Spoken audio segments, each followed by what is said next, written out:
नमस्कार दोस्तों, आप सबका एक बार फिर स्वागत है मेरे YouTube चैनल विकास कुमार क्लासेस में।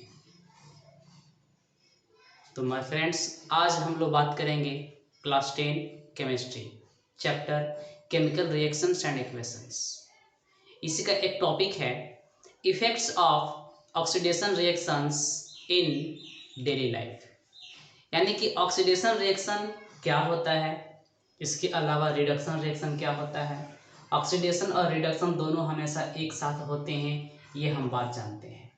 और वैसा केमिकल रिएक्शन जिसमें ऑक्सीडेशन और रिडक्शन दोनों साथ साथ चलता है, उसको हम लोग रिडॉक्स रिएक्शन के नाम से जानते हैं, उसको रिडॉक्स रिएक्शन बोलते हैं। तो चलिए सबसे पहले एक बार फिर से रिकैप कर लेते हैं कि ऑक्सीडेशन रिएक्शन किसको बोलते हैं। यानी कि the chemical reaction in which oxygen is added और हाइड्रोजन इज रिमूव्ड, यानी वैसा केमिकल रिएक्शन, वैसा रासायनिक अभिक्रिया जिसमें अगर ऑक्सीजन आकर के जुटता है या हाइड्रोजन निकल जाता है तो हम उसको बोलते हैं कि हाँ, ये ऑक्सीडेशन रिएक्शन है। यानी कि ऑक्सीजन आकर के जुटेगा या हो सकता है हाइड्रोजन निकल जाएगा, तो उसको बोलते हैं ऑक्सीडेशन रिएक्शन। रिडक्शन रिएक्शन क्या था? तो रिडक्शन रिएक्शन बोलते हैं कि वैसा केमिकल रिएक्शन जिसमें से ऑक्सीजन निकल रहा है या हाइड्रोजन आकर के जुट रहा है, तो इस प्रकार के केमिकल रिएक्शन को रिडक्शन रिएक्शन कहते हैं। और किसी भी रिएक्शन में ऑक्सीडेशन और रिडक्शन दोनों साथ साथ होता है, तो वैसा केमिकल रिएक्शन जिसमें ऑक्सीडेशन भी हो रहा हो और रिडक्शन भी हो रहा हो, दोनों एक साथ होता है, तो हम उसको रिडॉक्स रिएक्शन बोलते हैं। अगर ऑक्सीडेशन रिएक्शन का हिंदी की बात करें तो हम इसको क्या बोलते हैं? एक हिंदी में नाम है अपचायक और दूसरा होता है उपचायक, ठीक है। यानी कि ऑक्सीडेशन का नाम है उपचायक और रिडक्शन का नाम है अपचायक रासायनिक अभिक्रिया, और जिसमें दोनों होता है तो उसको हम लोग बोलते हैं उपचायक अपचायक अभिक्रिया, ठीक है। तो ये ऑक्सीडेशन और रिडक्शन की बात हुई। तो ये जो ऑक्सीडेशन हो रहा है, यानी कि ये जो केमिकल रिएक्शन है, इसका हमारे डेली लाइफ में क्या प्रभाव पड़ता है, यानी हमारे डेली लाइफ को क्या ये इफेक्ट करता है? तो बिल्कुल करता है, बहुत ज़्यादा करता है, ठीक है। तो आज टॉपिक यही है, effects of oxidation reaction in everyday life, यानी इन आवर डेली लाइफ, ठीक है। तो सबसे पहले इससे बात करने से पहले हम लोग एक टर्म का बात करेंगे, उस टर्म का नाम है एरियल ऑक्सीडेशन, ठीक है। एरियल ऑक्सीडेशन किसको बोलते हैं? तो सबसे पहले ये समझिए कि हमारे एयर में क्या है, मेन टू इम्पोर्टेंट, यानी कि इम्पोर्टेंट नहीं बोल सकते हैं, एबंडेंट बोलिए। एबंडेंट का मतलब जिसका क्वांटिटी बहुत ज़्यादा होता है। तो हमारे एटमॉस्फेयर में दो गैसेस हैं जिसका एबंडेंट क्वांटिटी में अवेलेबिलिटी है। फर्स्ट वन को बोलते हैं नाइट्रोजन, जो वॉल्यूम से 78% होता है। सेकेंड होता है ऑक्सीजन, जो वॉल्यूम से 21% होता है, ठीक है। तो अगर आप एक केमिकल रिएक्शन करा रहे हैं और वो केमिकल रिएक्शन में ऑक्सीजन को हम लोग जोड़ रहे हैं, यानी कि ऑक्सीजन आकर के ऐड करेगा, तो उसको बोलेंगे ये एक ऑक्सीडेशन रिएक्शन है। और वैसा केमिकल रिएक्शन जिसमें आकर के ऑक्सीजन जुटता है, वही तो ऑक्सीडेशन कहलाता है, ठीक है। ऑक्सीजन जुट रहा है, ऑक्सीडेशन हो रहा है, ठीक है। तो ऑक्सीडेशन रिएक्शन वैसा हमको कराना है जिसमें ऑक्सीजन कहाँ से आएगा? तो ऑक्सीजन हवा से आएगा, यानी ये हमारे पास ये क्या है, ये हवा है, और ये हवा से ऑक्सीजन आकर के जुट रहा है, यानी कि वैसा ऑक्सीडेशन रिएक्शन जिसमें हम लोग एटमॉस्फेयर के ऑक्सीजन का इस्तेमाल करते हैं, मतलब कि हम लोग हवा वाला ऑक्सीजन का इस्तेमाल करते हैं, तो उसको बोलते हैं एरियल ऑक्सीडेशन, ठीक। तो यहाँ पे देखिए क्या है aerial oxidation. The oxidation caused by the oxygen of air, यानी कि वैसा ऑक्सीडेशन रिएक्शन जो किसके कारण से हो रहा है? जो एयर में ऑक्सीजन है उसके कारण से हो रहा है, is sometimes called as aerial oxidation. इसी को हम लोग कभी कभी क्या बोलते हैं? तो एरियल ऑक्सीडेशन के नाम से जानते हैं। अब ये जो ऑक्सीडेशन है ना, ये हमारे लाइफ में बहुत ही डैमेजिंग इफेक्ट प्रोड्यूस करता है, यानी कि ऑक्सीडेशन हमारे लाइफ में बहुत ही ज़्यादा डैमेजिंग इफेक्ट प्रोड्यूस करता है, मतलब कि ये एक क्या बोल सकते हैं, हमारे लिए हानिकारक प्रभाव उत्पन्न करता है, ठीक है। तो जैसे यहाँ पे दो बहुत ही इम्पोर्टेंट, यानी कि टू यहाँ पे ऑक्सीडेशन रिएक्शन ऐसे हैं जो हमारे लिए बहुत ही हार्मफुल हैं, डैमेजिंग इफेक्ट को प्रोड्यूस करता है। तो देखेंगे यहाँ पे The oxidation has damaging effects on the metals as well as on food। यानी कि कहने का मतलब क्या है कि जो ऑक्सीडेशन है ये डैमेजिंग इफेक्ट प्रोड्यूस करता है। कहाँ पे? तो मेटल्स के ऊपर में डैमेजिंग इफेक्ट प्रोड्यूस करता है, और साथ ही साथ में फूड के ऊपर यानी कि भोजन के ऊपर भी डैमेजिंग इफेक्ट को प्रोड्यूस करता है। कैसे? तो देखिए यहाँ पे there are two common effects, यानी कि दो बहुत ही वेरी वेरी कॉमन इफेक्ट है। There are two common effects of oxidation reaction which we observe in our daily life. ठीक है, यानी कि ऐसा दो इफेक्ट हैं जो हम लोग डेली लाइफ में बहुत ही आसानी से हम इसको देख पाते हैं। फर्स्ट वन क्या है? तो कोरोजन ऑफ मेटल्स, यानी कि मेटल्स का कोरोजन हो जाता है। ये बात करेंगे हम लोग क्या है, कोरोजन ऑफ मेटल्स है। सेकेंड आपका है रैंसिडिटी ऑफ फूड, यानी कि फूड क्या हो जाता है? रैंसिड हो जाता है। ये भी हम लोग बात करेंगे। तो चलिए सबसे पहले बात करते हैं कोरोजन ऑफ मेटल्स का।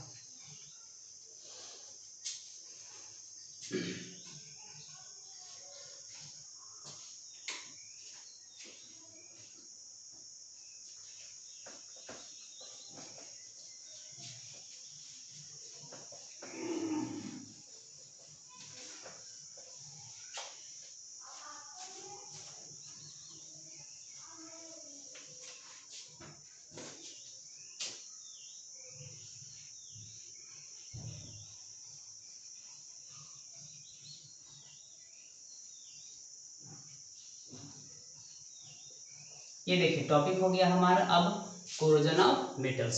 तो मेटल का कोरोजन किसको कहते हैं सबसे पहले समझते हैं, इसके बाद हम लोग आगे बढ़ेंगे। तो यहाँ पे ज़्यादा डिटेल में बात नहीं कर रहे। यह हमारा जो चैप्टर है केमिकल रिएक्शंस एंड इक्वेशंस, यानी कि रासायनिक अभिक्रिया और समीकरण, बहुत ही ज़्यादा डिटेल में यहाँ पे बात नहीं करना है। लेकिन जब हम लोग चैप्टर 3 की बात करेंगे यानी कि मेटल्स एंड नॉन मेटल्स का, तो वहाँ पे बहुत ही डिटेल से पढ़ेंगे कोरोजन ऑफ मेटल्स को। ठीक है, तो अभी बस यहाँ थोड़ा सा इंट्रोडक्शन देना है, और कोरोजन ऑफ मेटल्स को कैसे रोकना है, किस प्रकार से प्रिवेंट किया जाता है, इसको भी हम लोग बात करेंगे चैप्टर 3 में। अभी बस सिर्फ थोड़ा सा इंट्रोडक्शन। तो कोरोजन ऑफ मेटल्स क्या है समझिए, यानी कि ये एक ऐसा कंडीशन है, ठीक है, ये तो केमिकल रिएक्शन से जुड़ा हुआ है यानी कि केमिकल रिएक्शन ही होगा, लेकिन ये एक ऐसा कंडीशन है जहाँ पे मेटल्स को धीरे धीरे खा लिया जाता है। तो कोई बोलेगा कि सर मेटल्स को कैसे खा लेंगे, कौन खाएगा उसको? क्या जर्म्स खा जाते हैं? क्या ह्यूमंस खाते हैं? एनिमल्स खाते हैं? माइक्रो ऑर्गेनिज्म कौन खाता है उसको? तो कोई भी लिविंग थिंग उसको नहीं खाता है। यानी कि खाने का मतलब यहाँ पे क्या है, वो धीरे धीरे धीरे धीरे कमज़ोर हो जाता है। यानी कि मेटल्स का एक ऐसा कंडीशन जिसमें मेटल्स धीरे धीरे इटेन अप हो जाता है, यानी कि उसको खा लिया जाता है, कमज़ोर हो जाता है by the action of A oxygen and moisture. यानी कि ऑक्सीजन और मॉइस्चर दोनों आकर के उस पर अटैक करते हैं और कोरोजन को, उसको मेटल को कमज़ोर कर देते हैं। दूसरा ये भी है कि कभी कभी केमिकल्स जस्ट लाइक एसिड भी केमिकल है, केमिकल बोल सकते हैं।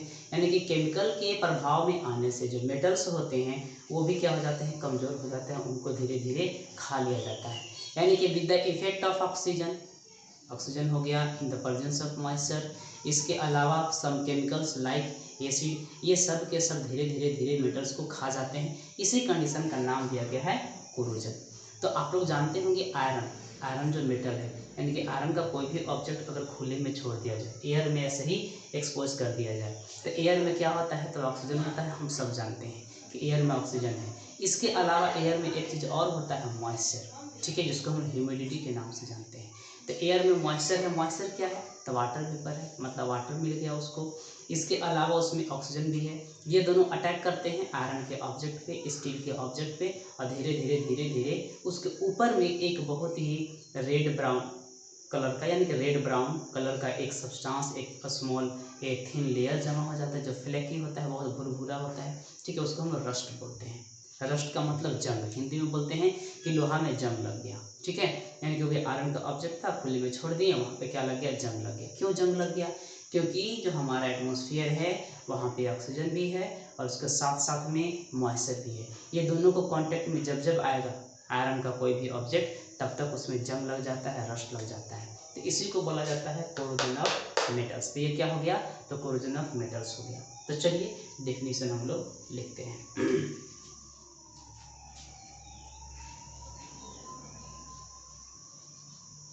the process in which metals are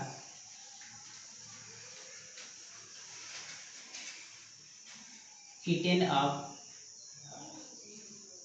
gradually by the action of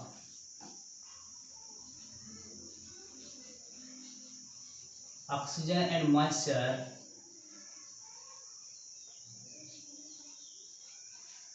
or sometimes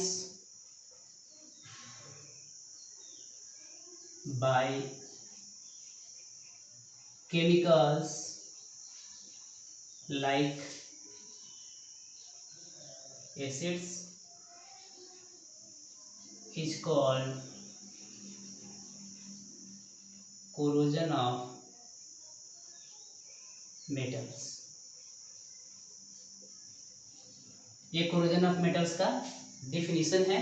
देखिए क्या है, यानी कि एक ऐसा प्रोसेस है, it is a process in which metals are eaten up. Metal को क्या किया जाता है, खा लिया जाता है ग्रेजुअली, धीरे धीरे धीरे धीरे कमजोर कर दिया जाता है। कौन करता है कमजोर, by the action of oxygen and moisture, यानी कि ऑक्सीजन और मॉइस्चर के प्रेजेंस में उसको खत्म कर दिया जाता है। समटाइम्स बाय केमिकल्स, कभी कभार केमिकल्स के द्वारा, जैसे लाइक एसिड। एसिड जब मेटल पे डाला जाता है, एक्सपोज किया जाता है, तो मेटल को कमजोर करके उसको भुरभुरा बना देता है। ठीक है, इसी को बोलते हैं कोरोजन। इस प्रोसेस का ही नाम है कोरोजन। ठीक है, अब ध्यान से समझिए, जो अभी हम लोग आयरन ऑब्जेक्ट की बात कर रहे थे, यानी रस्टिंग जो होता है, बहुत ही कॉमन एग्जाम्पल है ये। यहाँ पे rusting of iron,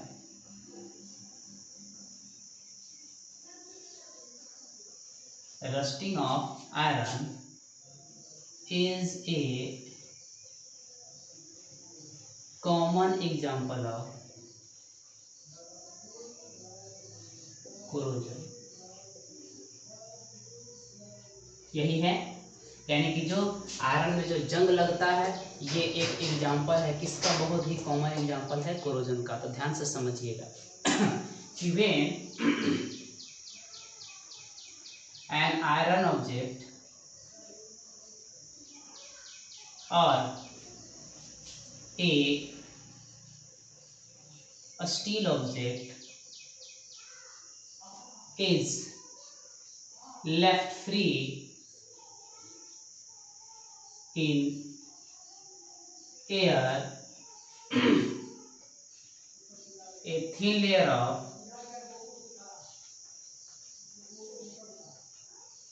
red brown and flaky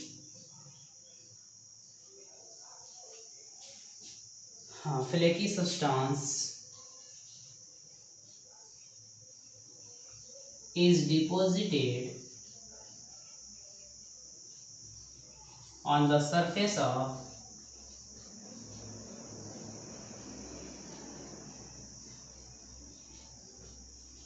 the object। किसके कारण से होता है, तो by the action of oxygen and moisture present in air.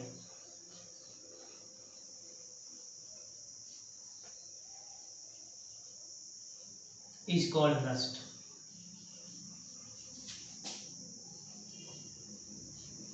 ठीक है, तो ध्यान से समझिए, यहाँ पे मैंने क्या बात लिखा कि कभी भी जब एक आयरन के ऑब्जेक्ट का या फिर एक स्टील के ऑब्जेक्ट को हम लोग लेफ्ट कर देते हैं एयर में, फ्रीली छोड़ देते हैं बिना अनकवर्ड ऐसे ही, तो एयर में क्या चीज़ होते हैं, तो एयर में देखिए आपको ऑक्सीजन मिलेगा, इसके साथ साथ में क्या मिलेगा, मॉइस्चर मिलेगा। ये दोनों अटैक करते हैं आयरन के ऑब्जेक्ट के ऊपर, और अटैक करने के बाद उसके ऊपर में एक रेड ब्राउन कलर का फ्लैकी भुरभुरा, फ्लैकी मतलब भुरभुरा, ठीक है, तो फ्लैकी सब्सटेंस का एक थिन लेयर जमा हो जाता है।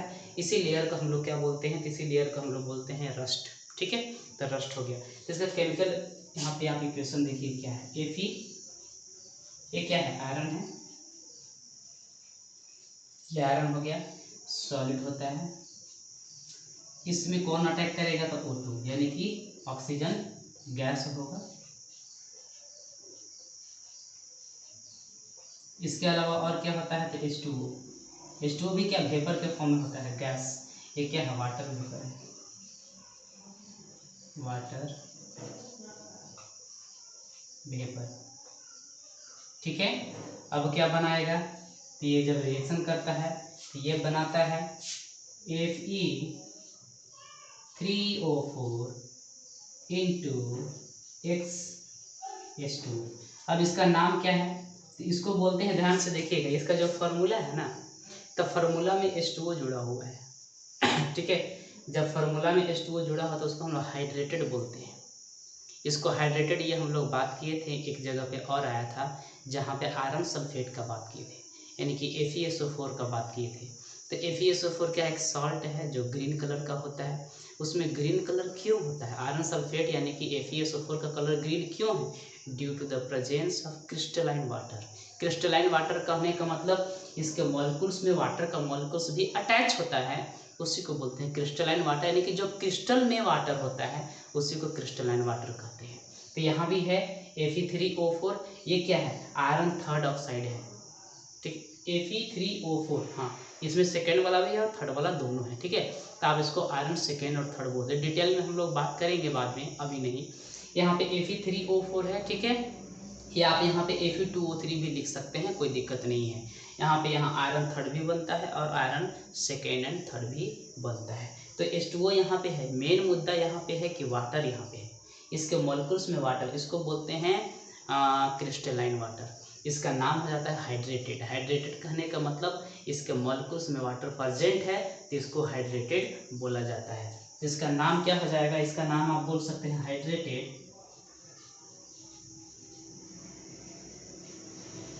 आयरन सेकेंड और थर्ड दोनों ऑक्साइड, ये है hydrated iron second third oxide. हम यहाँ पे बैलेंस करेंगे इसको, चलिए देखिए बैलेंस करने के लिए सीखते हैं, ध्यान से देखेंगे। यहाँ पे ऑक्सीजन 4 दिख रहा है, यहाँ पे ऑक्सीजन 2 दिख रहा है, तो सबसे पहले ऑक्सीजन को 4 कर दीजिए, तो 2 दूना 4, ऑक्सीजन 4। बोलेंगे सर ये ऑक्सीजन यहाँ पे है, अभी उसको हम लोग छोड़ देंगे, क्योंकि H2O जो यहाँ पे है वो बिल्कुल सेम टू सेम यहाँ है, यानी कि हम इसको H2O मान के ही चलेंगे। ठीक है, इसको कुछ नहीं करना है। और यहाँ पे देखिए आयरन कितना है, तो 3 है, तो आयरन यहाँ 3 कर दीजिए ऐसे, ये हो गया, ये बैलेंस। अब बच गया H2O। ठीक है, H2O कितना दिख रहा है, तो एक्स है यहाँ पे। एक्स मतलब क्यों लिखे हैं एक्स, इसका मतलब कि 1 मॉलिक्यूल H2O है कि 2 मॉलिक्यूल है कि 3 मॉलिक्यूल है 4 मॉलिक्यूल है, कोई फिक्स नहीं है। ये डिपेंड करता है मॉइस्चर पे, कि मॉइस्चर एयर में कितना है, या मॉइस्चर के क्वांटिटी पे डिपेंड करता है। यहाँ 1 H2O भी हो सकता है, 2 भी हो सकता है, 3 भी हो सकता है, 4 भी हो सकता है, 5 भी हो सकता है। ठीक है, ये डिपेंड करेगा कि एयर में मॉइस्चर कितना है, तभी उसको एक्स लिखे हैं, मतलब कि कोई फिक्स नंबर नहीं है। तो आप यहाँ पे एक्स कर दीजिए ऐसे, ये हो गया X2O, तो H2O भी बैलेंस हो गया।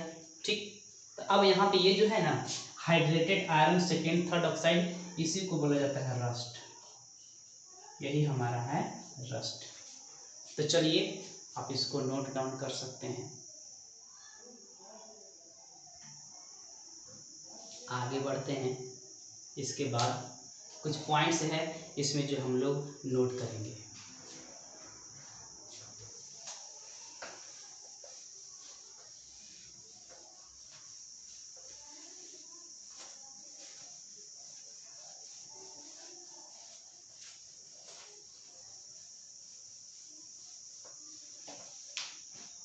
देखिए कुछ important points.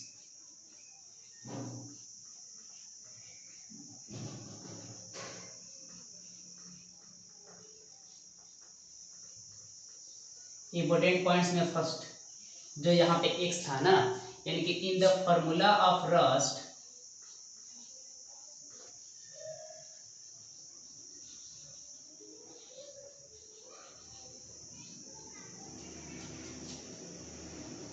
x molecules of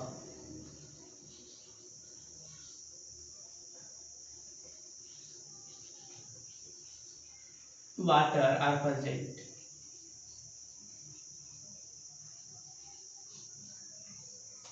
अब यहाँ पे x क्या है, here x is not fixed, ये कोई फिक्स्ड नंबर नहीं है। It varies according to the amount of moisture in air,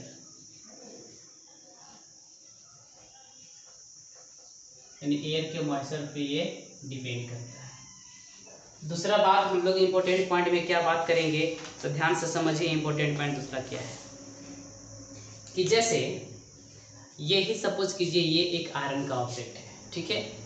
अब इस आयरन के ऑब्जेक्ट में इसके ऊपर में एक ब्राउन रेड ब्राउन कलर का फ्लेकी सब्सटेंस डिपॉजिट हो गया, thin layer of red brown flaky substance. अब ये क्या होता है, भुरभुरा होता है, बिल्कुल सॉफ्ट होता है और पोरस होता है, ठीक है। तो ये धीरे धीरे हवा से क्या होता है, झरते रहता है, यानी कि नीचे गिर जाएगा, फॉल डाउन हो जाएगा। जब ये नीचे गिर जाएगा तो फिर से उसके ऊपर में एक और लेयर बनेगा, एक और लेयर बनेगा, फिर वो भी नीचे फॉल डाउन हो जाएगा, फिर से एक और लेयर बनेगा, यानी कि लेयर बनते जाता है और गिरते जाता है, बनते जाता है गिरते जाता है। इससे होता ये है कि बहुत ही समय के बाद, यानी कि कंसिडरेबल टाइम के बाद, वो 1 महीना 2 महीना 4 महीना 10 महीना 1 साल 2 साल के बाद जो आयरन का ऑब्जेक्ट है बहुत ही कमज़ोर हो जाता है, पतला हो जाता है, थीन हो जाता है। क्यों? क्योंकि उसके ऊपर में जो लेयर बन रहा है वो लेयर धीरे धीरे क्या हो रहा है, फॉल डाउन होते जा रहा है। इस कारण से वो बहुत कमज़ोर हो जाता है। तो जब कोई भी आयरन का ऑब्जेक्ट कमज़ोर हो रहा है, सपोज कीजिए हमारा ब्रिज है जो स्टील का बना हुआ है, इसके जो शिप है, जो जहाज़ होते हैं, बड़े बड़े जहाज़, वो भी स्टील से बने होते हैं, ठीक है। इसका कोई भी आयरन का ऑब्जेक्ट है, पिलर है, पोल है, ये सब में क्या हो रहा है, रस्ट हो रहा है। तो रस्ट होने से सब धीरे धीरे क्या हो रहे हैं, कमज़ोर। तो इससे हमें एक बहुत ही एक ग्रेटर अमाउंट ऑफ लॉस का सामना करना पड़ता है, यानी कि इससे कोरोजन से हमें बहुत ही बड़ी एक नुकसान का सामना करना पड़ता है। इसीलिए कोरोजन को रोकना बहुत ही ज़रूरी होता है, यानी कि आयरन के ऑब्जेक्ट कहीं पे है तो उसका रख रखाव बहुत ही इम्पोर्टेंट होता है, नहीं तो कुछ समय के बाद वो बिल्कुल ही कमज़ोर हो जाएगा, डैमेज हो जाएगा। तो कोरोजन हमारे लिए एक क्या कर रहा है, डैमेजिंग इफेक्ट प्रोड्यूस कर रहा है। तो चलिए यहाँ पे लिखते हैं,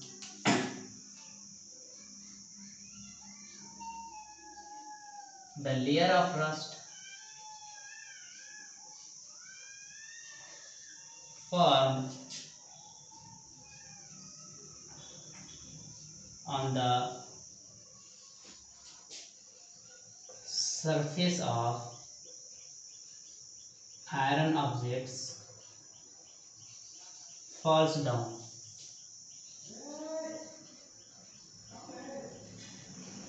after some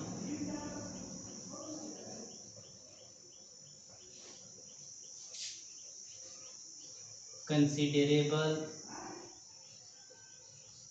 period of time. Again, another layer of rust is formed on the object's surface. So gradually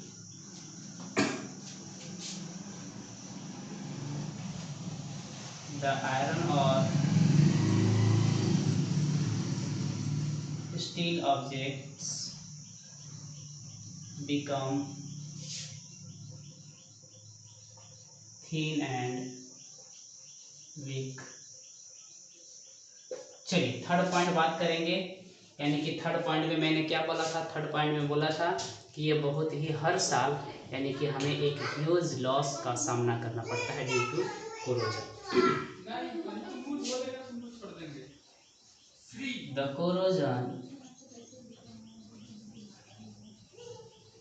causes a great loss of property like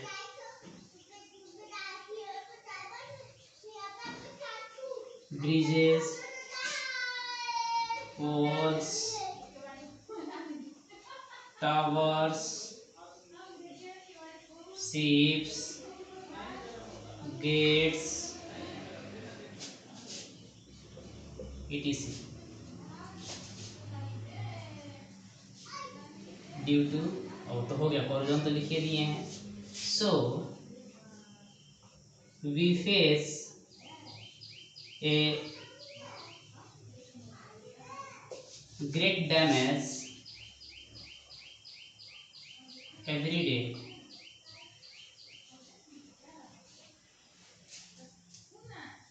due to corrosion.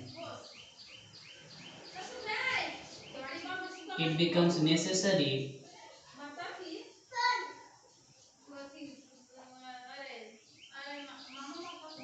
to prevent corrosion. चलिए, ये सारी बातें मैंने समझा दी है, आप इसको note down करेंगे और अब हम लोग आगे बढ़ेंगे। नेक्स्ट है हमारा रेंसिडिटी।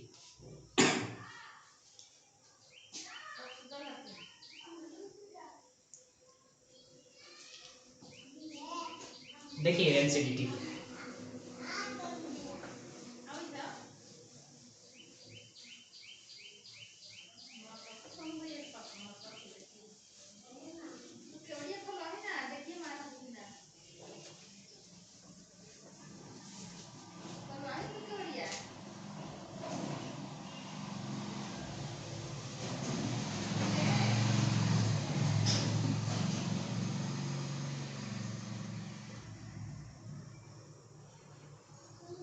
रेंसिडिटी या फूड। तो चलिए अब हम लोग समझते हैं कि रेंसिडिटी या फूड है क्या। ध्यान से सुनेंगे कि अगर कोई भी फूड उसको तेल में बनाया गया है या फिर उसको फैट में बनाया गया है, तो फैट किसको बोलते हैं? तो ऑयल में भी फैट होता है, इसके अलावा डालडा होता है उसमें भी फैट होता है, जो वेजिटेबल घी है जिसको डालडा बोलते हैं, या फिर जो एनिमल घी है, ठीक है, तो वो सब में फैट होते हैं। अगर आप उसमें किसी भी चीज़ को बना करके रखे हैं, बहुत ही लंबे समय तक रखे हैं, तब कुछ समय के बाद वो क्या हो जाता है कि एक फाउल स्मेल प्रोड्यूस करने लगता है, एक गंदा स्मेल उसमें से आता है, उसका टेस्ट भी बहुत ही बेकार हो जाता है, यानी कि अनप्लेजेंट टेस्ट हो जाता है। तो इसी कंडीशन को बोला जाता है रैंसिडिटी। ठीक है, तो रैंसिडिटी को हिंदी में क्या बोलते हैं? रैंसिडिटी। रैंसिडिटी का अगर हिंदी में नहीं तो उसको बोलते हैं हम लोग विकृत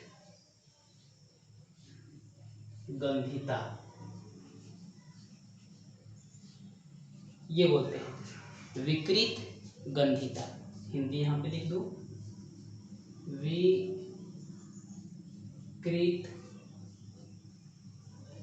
गंधिता। विकृत का मतलब होता है खराब या बेकार, और गंधिता जैसे नाम से पता चल रहा है कि गंध है, यानी कि गंध का मतलब स्मेल। जब किसी भी फूड का स्मेल खराब हो जाता है तो हम उसको विकृत गंधिता बोलते हैं, और इंग्लिश में उसी को रैंसिडिटी कहा जाता है। तो रैंसिडिटी क्या है? एक कंडीशन है जिसमें वैसे फूड जो प्रिपेयर किया गया है ऑयल में या फिर प्रिपेयर किया गया है फैट्स में, तो कुछ समय के बाद एरियल ऑक्सीडेशन के कारण, एरियल ऑक्सीडेशन मतलब कि वैसा ऑक्सीडेशन जो एयर के ऑक्सीजन के कारण होता है उसको एरियल ऑक्सीडेशन कहते हैं। तो एरियल ऑक्सीडेशन के कारण उसका स्मेल और उसका टेस्ट दोनों अनप्लीजेंट हो गया है, तो हम उसको बोलते हैं कि वो जो फूड है वो रैंसिड हो गया है, यानी कि इस कंडीशन का ही नाम है रैंसिडिटी। तो चलिए रैंसिडिटी का हम लोग डिफिनेशन लिखते हैं।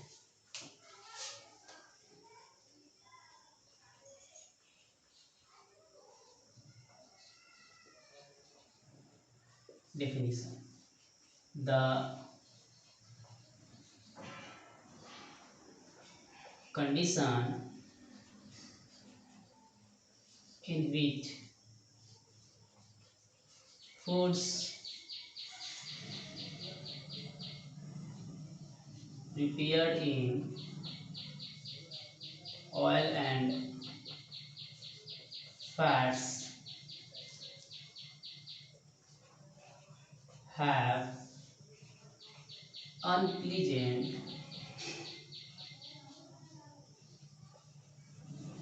smell and taste due to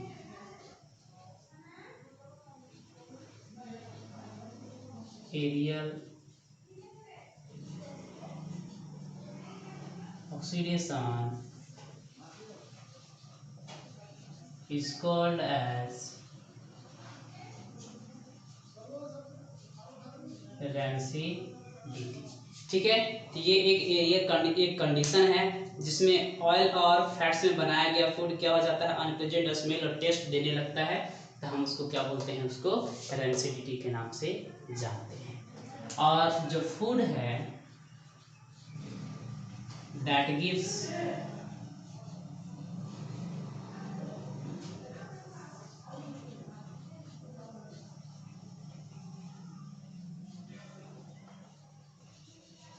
smell and taste, unpleasant smell and taste is called to be rancid। उसको बोलेंगे वो क्या हो गया है, फूड हमारा रैंसिड हो गया है। ये होता क्या है इसमें समझिए, जैसे जो भोजन है, ठीक है, तो भोजन में अभी हम लोग बोले हैं कि फैट्स में आप उसको बनाए हैं या फिर उसको ऑयल्स में बेक किए हैं, तले हैं, तेल में तले हैं, या फिर उसको घी दे करके बनाए हैं या डालडा में उसको तले हैं। तो होता ये है कि जो फैट है वो ऑक्सीजन से रिएक्शन करता है। कैसा ऑक्सीजन, जो ऑक्सीजन कहाँ से मिलता है, एयर से मिलता है। उस ऑक्सीजन से रिएक्शन करके एक नया चीज़ बनाता है, और केमिकल रिएक्शन में तो नया चीज़ बनता ही है हमेशा, यानी कि न्यू प्रोडक्ट बनता है जिसका पहले वाले से यानी जो इनिशियल था जिसको रिएक्टेंट बोलते हैं। रिएक्टेंट से प्रोडक्ट बिल्कुल अलग होता है, टेस्ट अलग होता है, उसका प्रॉपर्टी ही पूरा अलग हो जाता है। तो इस कारण से रिएक्शन के कारण यानी किससे, एरियल ऑक्सीडेशन यानी कि ऑक्सीजन के रिएक्शन के कारण फैट्स और ऑयल्स का टेस्ट बिल्कुल अलग हो जाता है, और इसी कंडीशन को बोलते हैं हम लोग रैंसिडिटी। और जो फूड रैंसिड हो गया यानी कि जो फूड खराब हो गया, बेकार हो गया, फाउल स्मेल देने लगा, तो ये अनफिट हो जाता है फॉर ईटिंग। ठीक है, it is unhealthy and unfit for eating. These types of foods become unfit and unhealthy for eating। चलिए, ये हो गया यहाँ तक का। तो इसको रोकना बहुत ज़रूरी है, यानी कि हम इसको रोकेंगे, बिल्कुल अगर नहीं रोकेंगे तो भोजन खराब हो जाएगा। तो रोकने का कुछ तरीका है, हम लोग यहाँ पे बात करेंगे। कोरोजन को रोकने का बात मैंने नहीं किया, क्यों, क्योंकि उसको हम लोग चैप्टर 3 में पढ़ेंगे जब मेटल्स और नॉन मेटल्स पढ़ेंगे, ठीक है। लेकिन रैंसिडिटी को यहीं पे पढ़ना है, यहीं पे ख़त्म करना है। तो क्या मेथड है, जिस मेथड से क्या तरीका है, what are the ways by which we can prevent rancidity. Rancidity को या तो पूरी तरह से रोका तो नहीं जा सकता, यानी कि जो रैंसिडिटी देखिए, इस रैंसिडिटी को आप कम्प्लीटली नहीं रोक सकते हैं, क्योंकि एयर तो हर जगह प्रेजेंट है। जब अगर एयर प्रेजेंट है तो मतलब क्या हुआ कि एयर प्रेजेंट है तो ऑक्सीजन भी उसमें होगा, और ऑक्सीजन है तो कोई भी भोजन जिसको आप फैट्स में या ऑयल्स में बॉईल किए हैं तो वो ऑक्सीजन से रिएक्शन तो करेगा ही करेगा, ठीक है। तो इस कारण से हम इसको पूरी तरह से कम्प्लीटली बिल्कुल रोक नहीं सकते हैं, सीज नहीं कर सकते इसको, लेकिन इसके प्रोसेस को हम लोग रिटार्ड कर सकते हैं, प्रोसेस को स्लो डाउन कर सकते हैं। यानी कि रैंसिडिटी में जो तेज़ी से इम्प्रूवमेंट होता है उस इम्प्रूवमेंट को हम लोग कम कर सकते हैं, और भोजन को हम लोग ज़्यादा समय तक रख सकते हैं, एक लॉन्गर पीरियड तक रख सकते हैं, उसको बाद में इस्तेमाल किया जा सकता है। तो चलिए फिर हम लोग आगे बात करते हैं।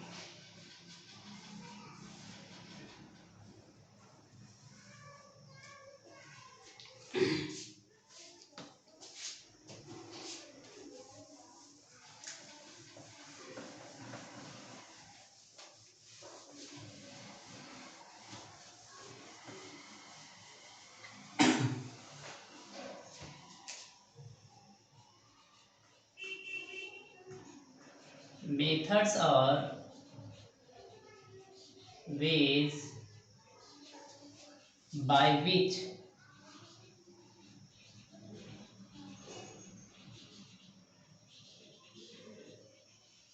rancidity of food can be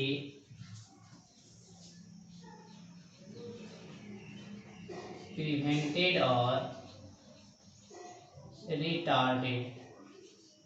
retarded का मतलब स्लो डाउन करना ना, उसके प्रोसेस को कम करना।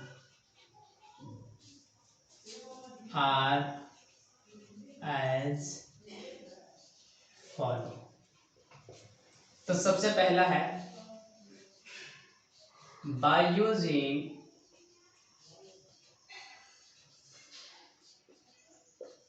एंटीऑक्सीडेंट, यानी कि एंटीऑक्सीडेंट का हम लोग इस्तेमाल करेंगे। ध्यान से देखिए एंटीऑक्सीडेंट क्या होता है। तो एंटीऑक्सीडेंट एक सब्सटेंस है, आप बोल सकते हैं केमिकल्स है, जो ऑक्सीडेशन को नहीं होने देता। एंटी जहाँ पे लग जाता है, देखिए एंटी जहाँ पे लगता है इसका मतलब होता है कि उसका जस्ट अपोजिट, ठीक है। तो यहाँ पे लिखा ऑक्सीडेंट्स, यानी कि ऑक्सीडेशन को जो रोकता है, यानी कि ऑक्सीडेशन को नहीं होने देता है। तो रेंसिडिटी क्यों होता है? Due to aerial oxidation. तो यहाँ पे ऑक्सीडेशन को रोक देगा, ऐसा सब्सटेंस हम लोग इस्तेमाल करेंगे जो ऑक्सीडेशन को रिटार्ड कर देगा, यानी ऑक्सीडेशन को तेजी से नहीं होने देगा, उसको रोक देगा। इसी को बोलते हैं एंटीऑक्सीडेंट। एंटीऑक्सीडेंट क्या है? तो कुछ सब्सटेंस है तो लिखेंगे the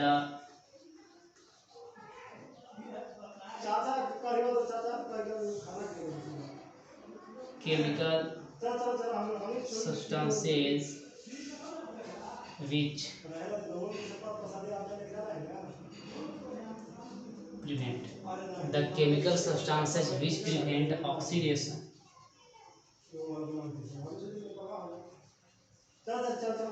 are termed as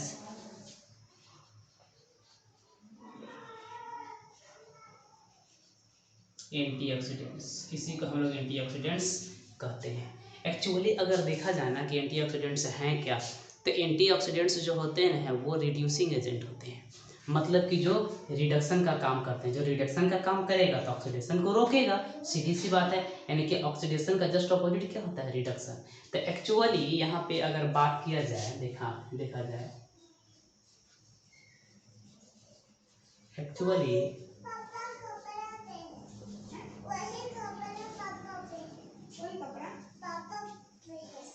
antioxidants are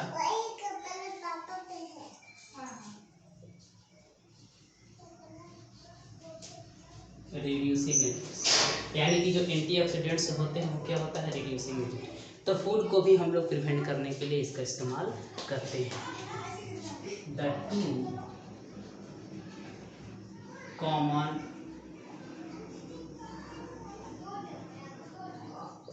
antioxidants which are used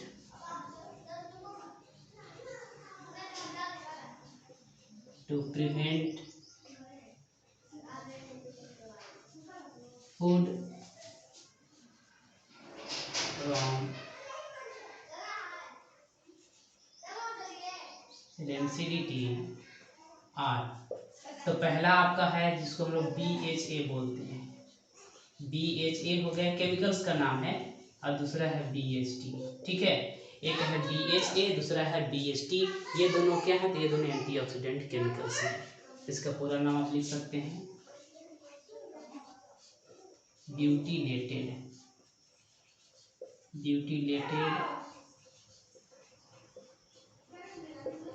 hydroxy anisole. इसका नाम हो गया फर्स्ट का ब्यूटिलेटेड हाइड्रोक्सी एनिसोल, दूसरा हो जाएगा ब्यूटिलेटेड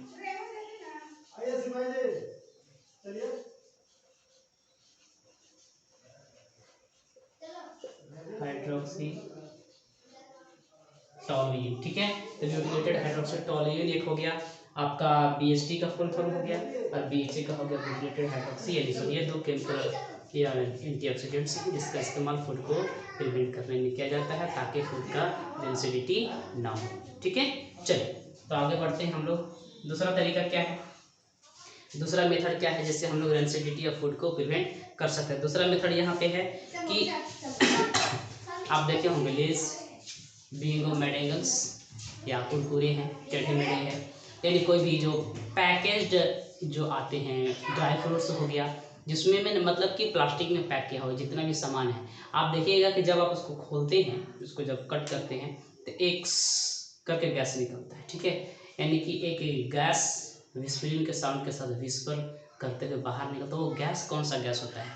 तो वो एक गैस है जिसका नाम है नाइट्रोजन, ठीक है, यानी कि नाइट्रोजन गैस को फिल किया जाता है प्लास्टिक में, जिससे फूड को एसिडिटी से बचाया जा सके। क्यों नाइट्रोजन का इस्तेमाल करते हैं?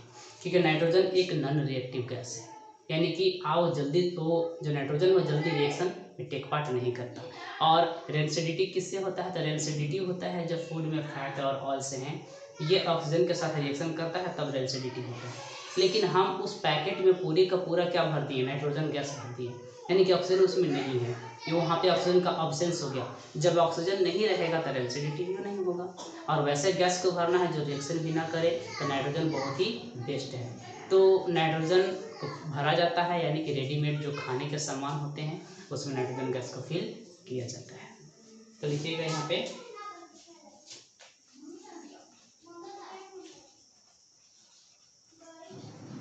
Rancidity of food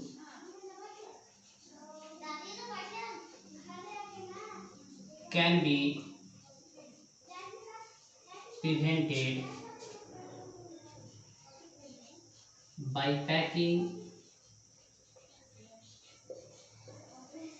foods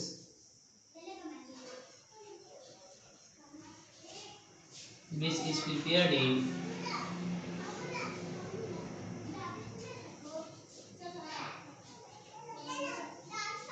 oils and fats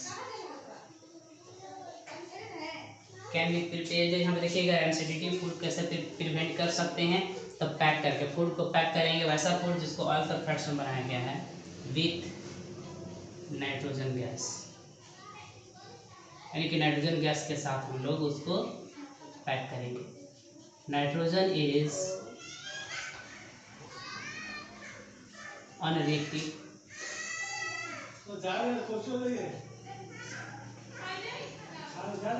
nitrogen क्या है? अनरिएक्टिव है, अनरिएक्टिव गैस है, which does not help in oxidation and food remains safe for eating for a longer period of time।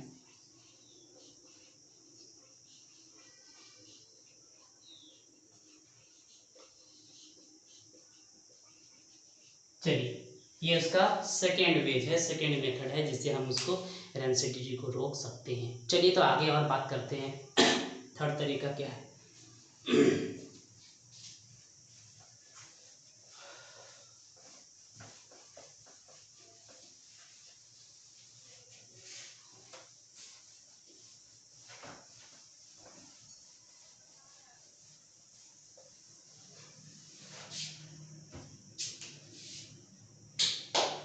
तीसरा तरीका है कि वैसा फूड जिसको आप ऑयल्स और फैट्स पे प्रिपेयर किए हैं, आप उसको रेफ्रिजरेटर में रख सकते हैं, क्योंकि रेफ्रिजरेटर के अंदर का टेम्परेचर बहुत ही लो होता है।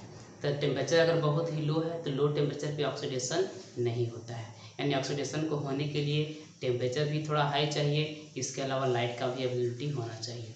तो लाइट, और अगर लाइट नहीं है तो लाइट के ऑब्सेंस में और टेम्परेचर हाई नहीं है तो उसके ऑब्सेंस में रेंसिडिटी नहीं होता है। तो food can be prevented from rancidity by keeping it in refrigerator. आप उसको रेफ्रिजरेटर में रख करके ज़्यादा लंबे समय तक उसको खाने लायक बना करके रख सकते हैं। तो चलिए लिखते हैं, वही चीज़ यहाँ पे भी है। Food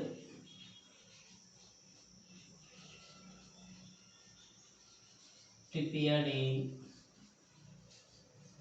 fats and oils can be prevented by keeping them in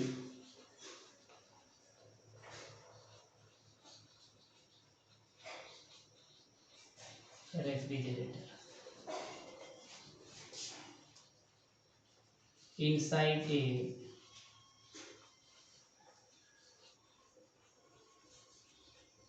refrigerator,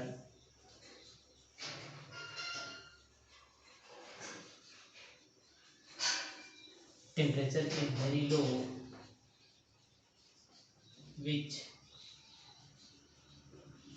slows down the development of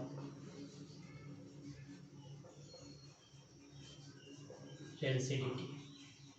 यानी रेंसिडिटी ऐसा नहीं है कि नहीं होगा, ठीक है, रेंसिडिटी तो होगा, ठीक है, लेकिन उस रेंसिडिटी को स्लो डाउन कर दिया है, यानी कि उसके प्रोसेस को, जो रेंसिडिटी का डेवलपमेंट तेजी के साथ होता था, जो एक दिन में हो जाता था, उसको स्लो कर दिया, वो 5 से 6-7 दिन के बाद होगा। तो फूड को लंबे समय तक खाने लायक बना करके रखा जा सकता है। अगला तरीका देखिए, नेक्स्ट है कि आप फूड को एयर टाइट कंटेनर में पैक करके रखिए। एयर टाइट कंटेनर का मतलब कि जो एयर आर पार ना होता है, एयर का पैसेज जहाँ पे ना हो। जब एयर टाइट कंटेनर रहेगा तो वहाँ पे एयर का अवेलेबिलिटी बहुत कम है। अब एयर का अवेलेबिलिटी बहुत कम है तो ऑक्सीजन भी कम होगा, तो वहाँ पे रेंसिडिटी यानी कि ऑक्सीडेशन जो होगा, एरियल ऑक्सीडेशन, वो भी बहुत कम होगा, यानी बहुत धीरे धीरे होगा। तो इस प्रकार से हम उसको फूड को ज़्यादा लंबे समय तक रेंसिडिटी से रोक करके रख सकते हैं।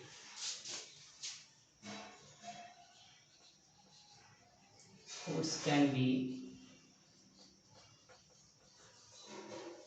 packed in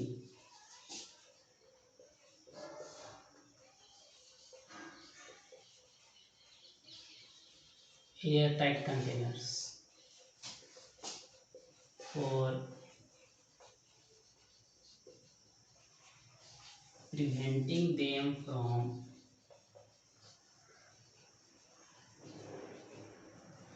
rancidity.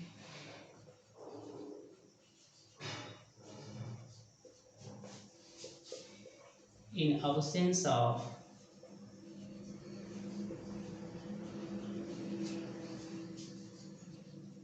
availability of oxygen,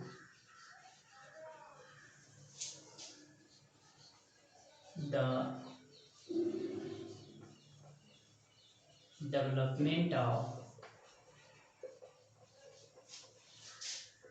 rancidity slows down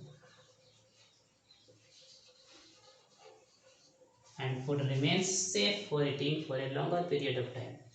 चलिए अगला 5वां देखते हैं। फर्स्ट लास्ट ये मेथड है। लास्ट मेथड मतलब क्या है कि आप फूड को लाइट से दूर रखें, क्योंकि अगर लाइट नहीं मिलेगा तो उसको हीट नहीं मिलेगा, और हीट नहीं मिलेगा तो टेम्परेचर राइज नहीं करेगा, और टेम्परेचर राइज नहीं करेगा तो रेंसिडिटी भी नहीं होगा।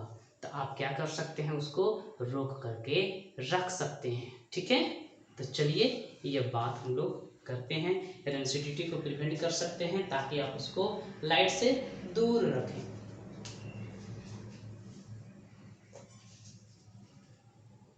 Rancidity of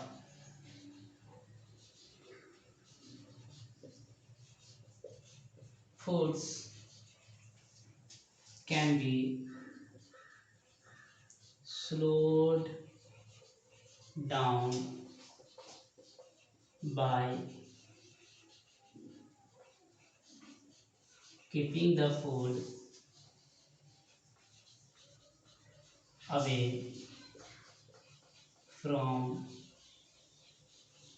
लाइट, यानी कि लाइट से दूर रख के हम उसको कर सकते हैं क्या, रेंसिडिटी से बचा सकते हैं। लाइट से दूर रखना का मतलब कि अब्सेंस ऑफ लाइट, यानी कि अब लाइट वैसे डार्क प्लेस पे रखिए, डार्क प्लेस पे रखिए जहाँ पे ज़्यादा बिल्कुल ही टेम्परेचर लो हो, ज़्यादा टेम्परेचर नहीं हो, तो लाइट के अब्सेंस में भी रेंसिडिटी का प्रोसेस जो है वो स्लो डाउन रहता है। तो इन absence of light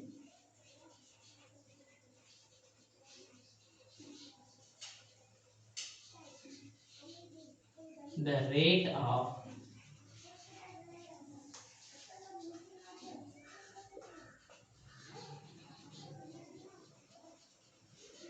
development of rancidity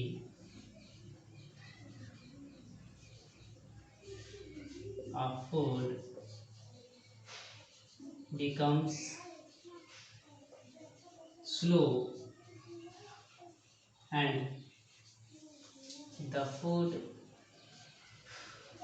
remains safe for eating। चलिए, तो ये 5 तरीका था। 5 तरीके से हम लोग रेंसिडिटी को रोक सकते हैं। ठीक है, तो ये आपका लास्ट टॉपिक था, रेंसिडिटी और कोरोजन। चैप्टर फर्स्ट का केमिकल रिएक्शंस एंड इक्वेशंस का लास्ट चैप्टर था, ये लास्ट पॉइंट था। तो यहाँ पे चैप्टर फर्स्ट एंड होता है। ठीक है, तो फिर से हम लोग नेक्स्ट वीडियो में मिलेंगे। चैप्टर सेकेंड, इसका नाम है एसिड बेसेस एंड सॉल्ट्स। तो उसमें हम लोग बहुत सारी चीज़ें और नई नई चीज़ों को सीखेंगे। तब तक इस वीडियो को लाइक, शेयर और सब्सक्राइब जरूर करेंगे। चलिए।